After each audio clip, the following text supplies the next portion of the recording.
Patung Sphinx Mesir hidungnya hilang, kemana larinya?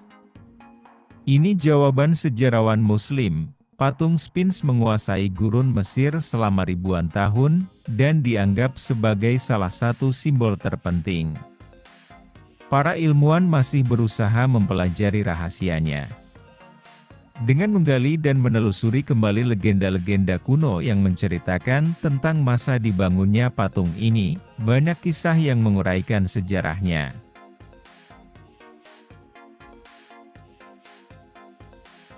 Dilansir Arabic Post, asal-usul nama Sphinx belum diketahui.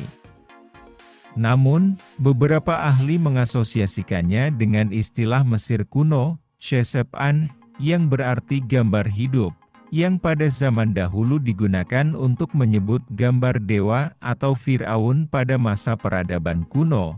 Selama periode penggalian, para ilmuwan menemukan jari-jari berwarna biru, kuning, dan merah pada bagian-bagian patung, yang meningkatkan hipotesis bahwa patung tersebut dihiasi dengan warna-warna cerah. Itu membawa kembali kepada buku penulis Romawi pada abad pertama Masehi, Pliny the Elder, yang menggambarkannya sebagai wajah monster berwarna merah.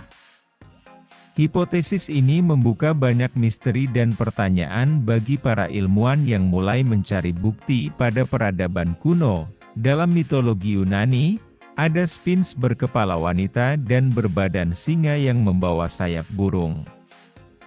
Karakter legenda ini berbahaya, dan dia bisa membunuh siapa saja yang tidak pandai menjawab pertanyaannya.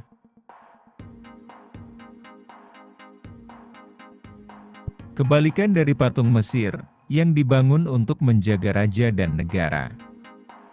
Berbeda dengan patung dalam mitologi Yunani, Sphinx di masa peradaban Mesir kuno memiliki kepala manusia dan tidak memiliki sayap. Gambar lain dari patung Sphinx ini muncul di era Mesir kuno yang berbeda. Selain kepala manusia, ada juga kepala binatang, antara lain domba jantan, serigala, elang, dan buaya. Patung-patung tersebut sering ditemukan di tempat-tempat suci Mesir kuno.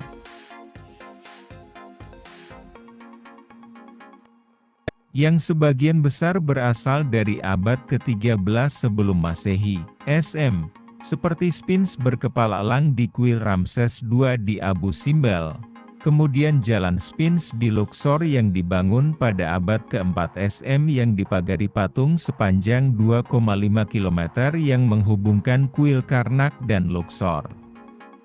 Pada 4.500 tahun yang lalu, patung ini memiliki status khusus, karena disembah dan dilihat sebagai bagian dari lanskap suci pemakaman Giza. Seiring berjalannya waktu, statusnya mulai berkurang.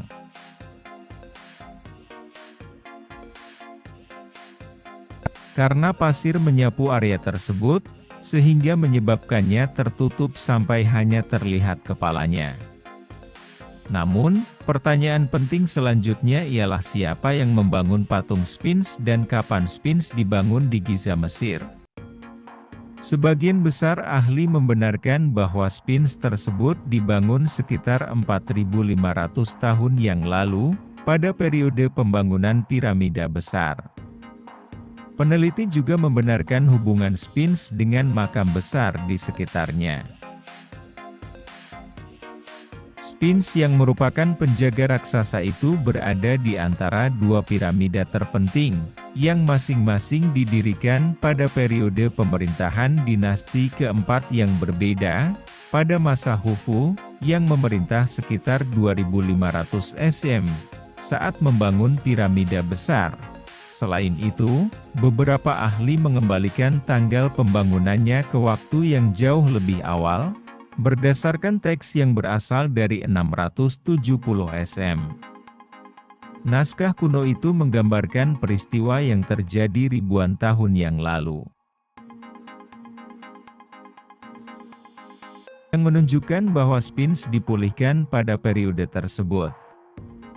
Mengacu pada hal tersebut, para ilmuwan percaya bahwa patung Sphinx dibangun pada masa kerajaan Mesir kuno, antara 257-52150 SM, pada zaman dinasti keempat, di bawah pemerintahan Fir'aun, Khafra. Para raja Firaun memang memuliakan piramida, tetapi tidak ada catatan yang menjelaskan siapa di balik pembangunan patung Sphinx. Inilah yang kemudian mendorong para arkeolog mencoba memecahkan misteri siapa yang membangun Sphinx.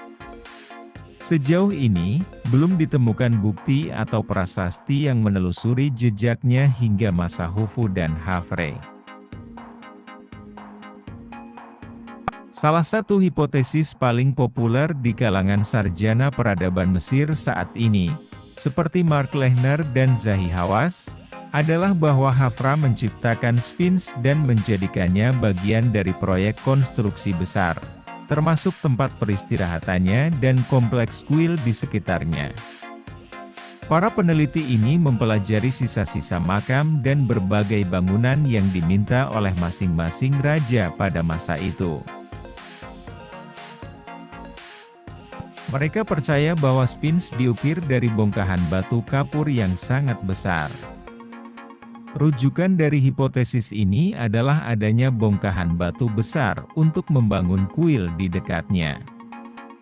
Sphinx dianggap sebagai salah satu karya patung tertua di dunia, dan salah satu yang terbesar. Panjangnya mencapai kurang lebih 20 meter dari pangkal hingga puncak kepalanya. Adapun panjang dari cakar depan hingga ekor mencapai kurang lebih 74 meter.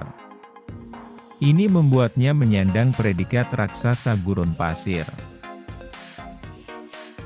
Kepala Sphinx memiliki tampilan kerajaan, yang memuat beberapa simbol tradisional monarki di Mesir kuno, seperti memakai nemes, yaitu hiasan kepala dari kain yang dikenakan oleh para Fir'aun, dan sisa-sisa ular kobra kerajaan yang diukir di bagian atas kepalanya.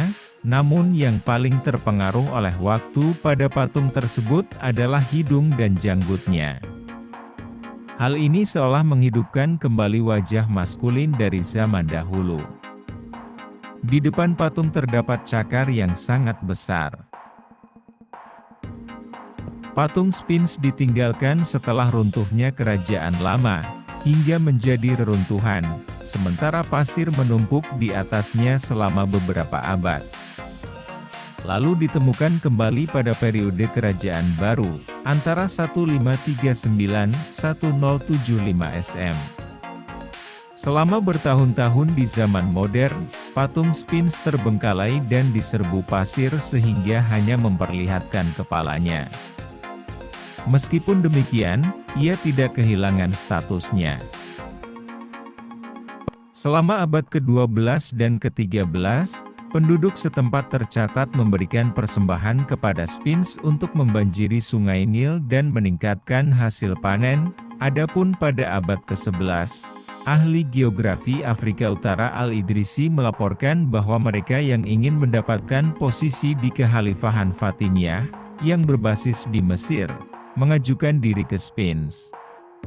Pada 1556, monumen ini membangkitkan daya tarik besar pengunjung Eropa yang datang ke Mesir, termasuk penjelajah Perancis André Theff, yang menggambarkannya dalam bukunya, Cosmography of the Levant, sebagai kepala patung raksasa, selama 1890-an, dan terutama ketika melawan pasukan Inggris pimpinan Napoleon di Mesir. Orang Prancis menjadi terpesona dengan sejarah Mesir kuno. Setelah para pengikut Napoleon kembali ke Prancis,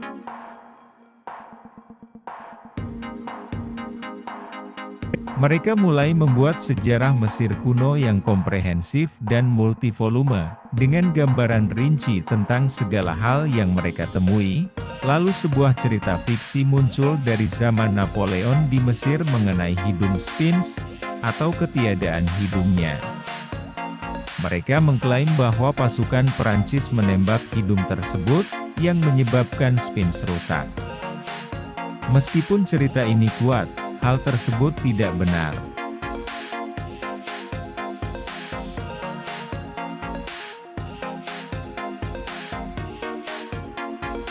Sebuah sumber Islam menjelaskan, hidung sphinx telah dihilangkan pada akhir abad ke-14. Sejarawan Mesir abad pertengahan, Al-Makrisi, menulis bahwa seorang sufi muslim bernama Muhammad Shoim al-Zur tidak senang dengan pemujaan yang dilakukan penduduk setempat terhadap patung sphinx sehingga dia memahat hidung patung sphinx. Namun, berbeda dengan janggut sphinx, hingga saat ini tidak ada pecahan hidung patung yang ditemukan.